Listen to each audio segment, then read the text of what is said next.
নমস্কার দর্শক বন্ধুরা, মনমনের পৃথিবীতে সকলকে জানাই স্বাগত। আজকে একটা মিষ্টি রেসিপি নিয়ে হাজির হয়ে গেলাম আপনাদের সামনে। আশা করি কিন্তু রেসিপিটা ভালোই লাগবে। আজকের রেসিপি সুজির জিলিপি করব। প্রথম থেকে শেষ অবধি দেখার অনুরোধ থাকলো। ভালো লাগলে কিন্তু লাইক কমেন্ট শেয়ার করতে ভুলবেন না। ভিডিও নিচে দেখুন একটা লাল বোতাম আছে, সেটা ক্লিক করে রাখুন সবার প্রথমে নতুন ভিডিওর আপডেট পাওয়ার জন্য। বন্ধুদের বলছি আমার পাশে থাকুন, সাপোর্ট করুন। চলুন তাহলে রেসিপিটা শুরু করা যাক। এই মিষ্টি তৈরি করার জন্যে সুজি নিয়েছি 1 কাপ, দুধ নিয়েছি 2 কাপ। এই সুজির মাপ করে কিন্তু দুধ নিতে হবে। সুজি 1 কাপ নিয়ে দুধ কিন্তু 2 কাপ নিতে হবে। গ্যাসে একটা কড়া বসিয়ে দিয়েছি। লিকুইড দুধটা কিন্তু আগে গরম করে কিন্তু ঠান্ডা করে নিয়েছি। লিকুইড দুধটা দিয়ে দেবো কড়াতে।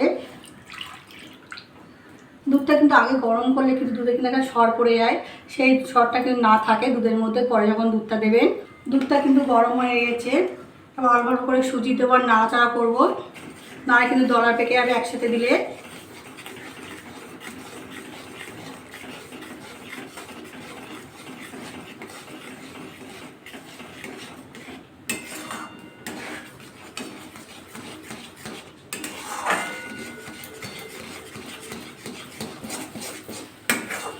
অনবরত কিন্তু নাড়াচাড়া করতে হবে।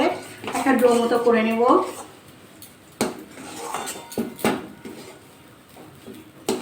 একটা ডো মতো হয়ে গেছে, এবার নামিয়ে নেব, কারণ ঠান্ডা হলে কিন্তু আরও কিন্তু শক্ত হয়ে যাবে।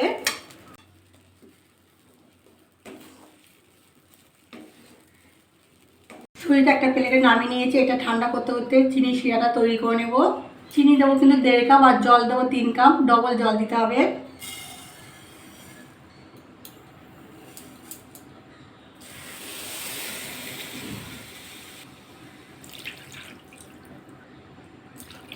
তিন কাপ জল দিয়ে দিলাম। চিনিটা মেলা অবধি অপেক্ষা করতে হবে। এই শিরায় কিন্তু একটা দুধ আর কোনো কিছুই লাগবে না, কিন্তু পাতলা একটা শিরা তৈরি করে নেব। ঘন হলে কিন্তু মিষ্টির মধ্যে ঢুকবে না। শিরাটা ওই কারণে কিন্তু পাতলা তৈরি করতে হবে।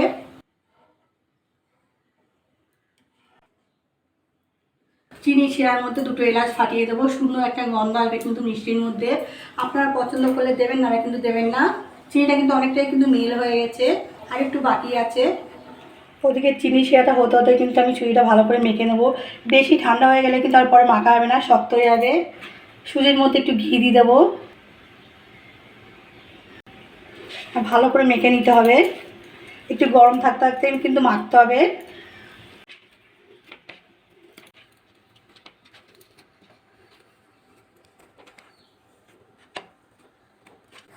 সুজিটা কিন্তু ভালো করে মেখে নিয়েছি, একটা ডো মতো করে নিয়েছি। ওদিকে কিন্তু চিনি শিরাটা কিন্তু রেডি হয়ে গেছে। দেখুন বন্ধুরা, চিনিটা কিন্তু ভালোভাবে মেল করে নিয়েছি। মেল করার পরে কিন্তু 2-1 মিনিট ফুটিয়ে নিয়েছি জলটা আমি। আর চিনি শিরাটা দেখুন, একটা দুটার কিন্তু আমি কিছুই করিনি, কিন্তু পাতলা একটা শিরা করেছি চিনি, নাহলে মিষ্টির মধ্যে কিন্তু রসটা ঢুকবে না। এবার গ্যাসটা অফ করে দেবো, একটা বাটিতে নামিয়ে নেব।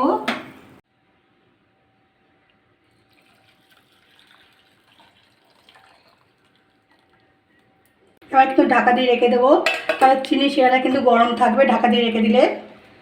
দইয়ের থেকে একটু অংশ নিয়ে নেব আমি।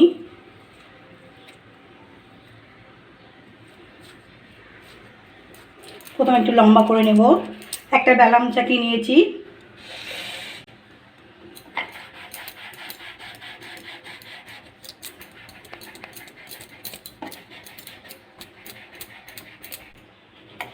দেখুন বন্ধুরা, সরু করে কিন্তু একটা লম্বা করে নিয়েছি।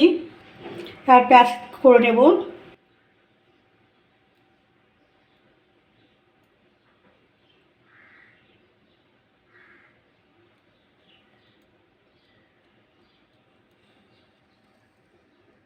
জিলিপির মিষ্টি কিন্তু একটা তৈরি করা হয়ে গেছে, একটা প্লেটে রেখে দেবো। এবার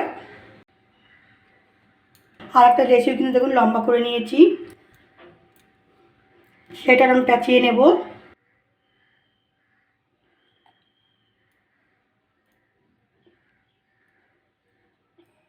এই মুখটা এই উপরে তুলে দেব, একটু হাত দিয়ে চেপে দেব। দেখুন বন্ধুরা, আর একটা জিলিপির মিষ্টি কিন্তু আমার রেডি হয়ে গেছে। এটাও প্লেটে রেখে দেবো। বাকিগুলো এইভাবে করে নেব। সব মিষ্টিগুলো কিন্তু রেডি হয়ে গেছে। এবার তেলে দিয়ে ভাজা করে নেব মিষ্টিগুলো। গ্যাসে কিন্তু আবার পাইপান বসিয়ে দিয়েছি।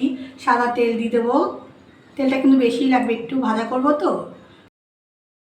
হালকা কিন্তু গরম হয়ে গেছে তেলটা। এবার জিলিপিগুলো দিয়ে ভাজা করে নেব। বেশি কিন্তু গরম করা যাবে না তেল।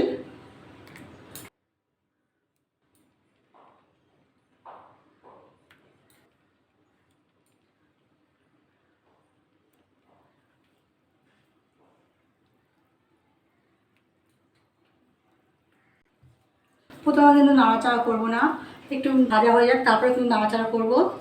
জিলিপিগুলোকে আমি একবার উল্টিয়ে দিয়েছি, মাঝখানে লাল লাল করে ভাজা করে তুলবো।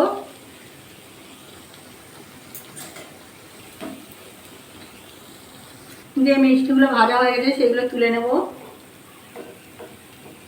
ঠিক এইভাবে কিন্তু লাল লাল করে ভাজা করে তুলতে হবে।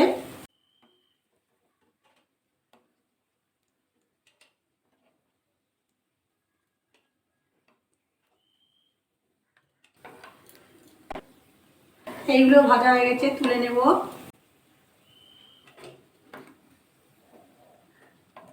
সুজির জিলিপিগুলো দেখুন ভালো করে ভাজা করে নিয়েছি, লাল লাল করে কিন্তু ভাজা করে নিয়েছি। এবার চিনি শিরার মধ্যে দিয়ে দেবো। চিনি শিরাটা কিন্তু গরম আছে, আর গরম না থাকলে কিন্তু একটু গরম করে নেবেন, তারপরে কিন্তু জিলিপিগুলো দিয়ে দেবেন। আর ঢাকা দিয়ে রাখলে কিন্তু গরম থাকবে।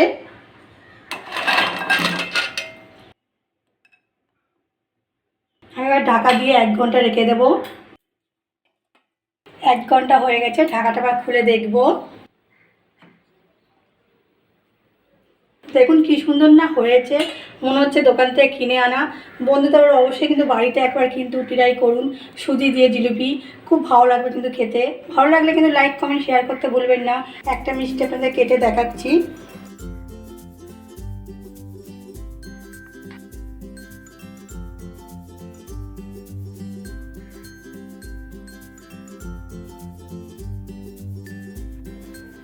কি নরম হয়েছে দেখুন।